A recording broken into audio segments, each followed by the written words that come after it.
We've got our glue up out of clamps. One of these parts slipped a little bit during the glue up and I didn't catch it. So I went ahead and ran it over the joiner and passed it through the planer a couple of times. I typically, when I'm doing just a panel like this, something narrow enough to run over the joiner, I'll typically leave the parts just a little bit thick so that I can do just that. And then I hit it with the low angle jack plane just to clean it up. You want to get the surface as clean as you can now, because once you start cutting all these chamfers on the bottom, it's going to be really difficult to plane the top of the part. Okay, so the next step is going to be to make sure we are looking at the top and the bottom the right way. This part is going to slip onto the swing arm like that. So that tells me two things. The mortise is the right size, that's good, we don't have to mess with it. And when I press down, the arm is going to swing forward. So I know that this is the top of the part. And I also know that when I sit at the shave horse, I'm going to be looking at it from this direction. So I'm going to go ahead and put a triangle on here. Every time I pick up this part, I know I'm looking at the correct face. So now we have to go back and put our final layout on this piece.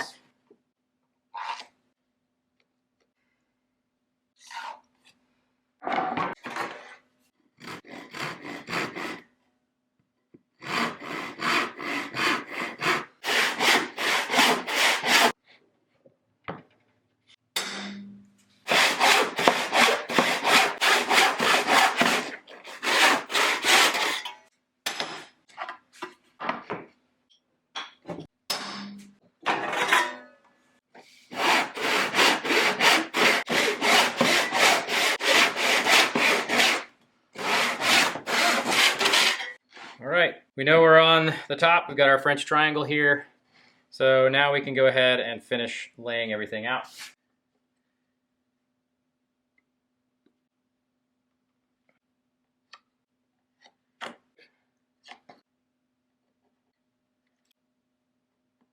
So the radius of this curve is not extremely important. You can use anything that's round, that looks good. So what I'm gonna do is find the tangent.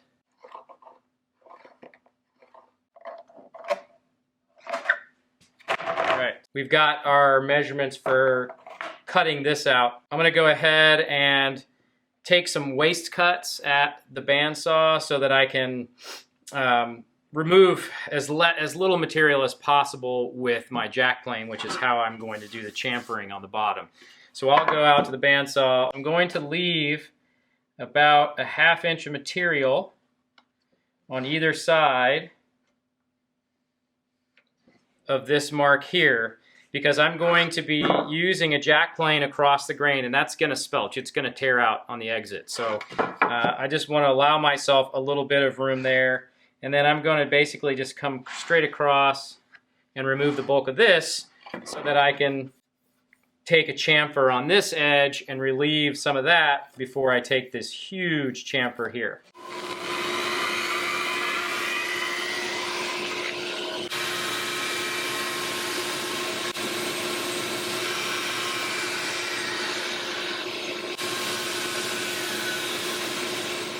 Now we can lay out the chamfers on the underside. So this is my French triangle here, it's on the top.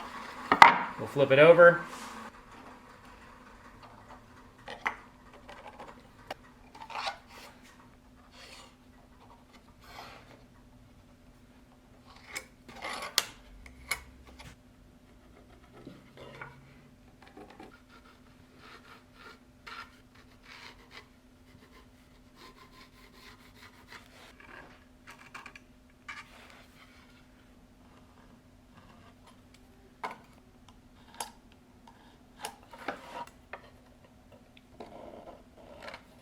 All right, I'm not going to bother connecting these two lines together because I'm going to remove this material, quite a bit of this material first, and then I'll draw a line across whatever angle is left. You can do this on a table saw. I mean, that's really what it's designed to do, something with a 10-inch blade. But I thought I'd show you kind of how I would tackle it with a jack plane. And I'm going to hang it out over the edge a little bit so that my chop doesn't get in the way while I'm planing. From here.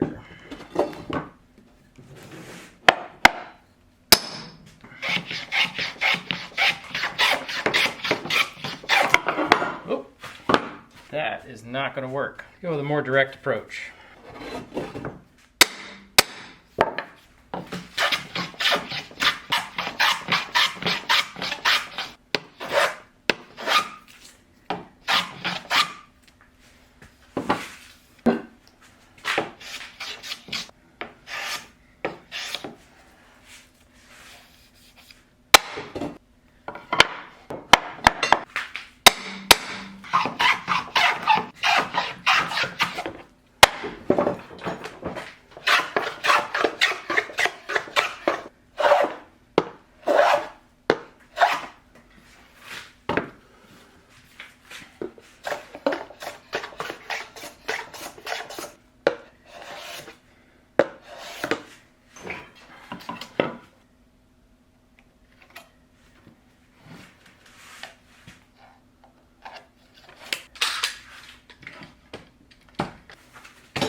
Okay, so this looks kind of odd, but I can get away with this because I've got the long grain running off the bench. If the grain was oriented 90 degrees, I'd have to worry about the thing snapping along the grain as I planed on it. But as it is now, as long as it stays put, I should be able to plane like this until the very end because I've got enough of it hanging off the bench for the jack plane to clear.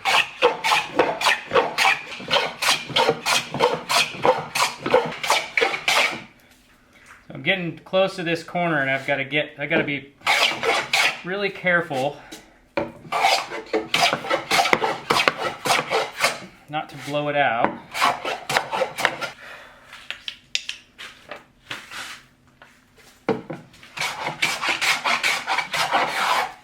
Okay, we're there on that side.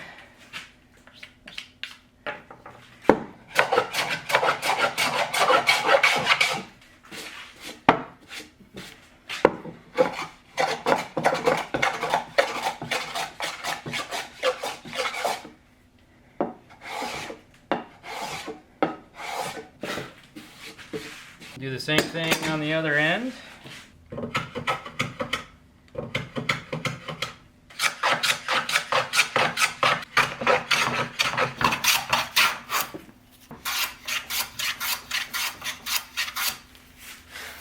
Okay, that was a pretty good workout.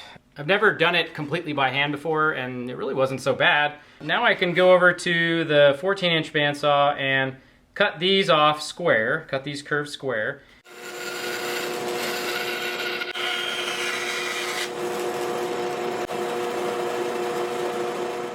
And then I'll tilt it to 15 degrees and I'll make a second cut to undercut that curve and establish this reveal all the way around.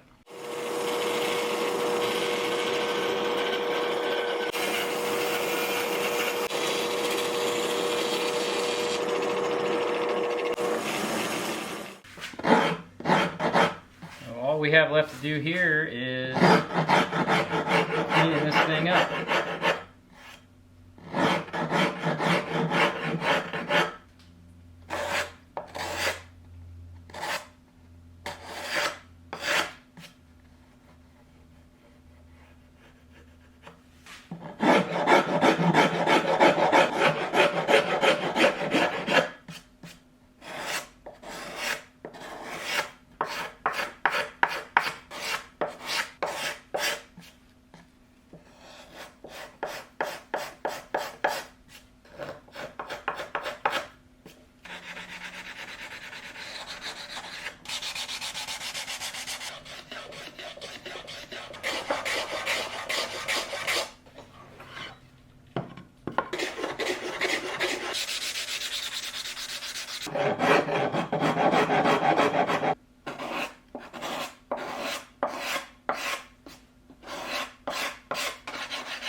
All right.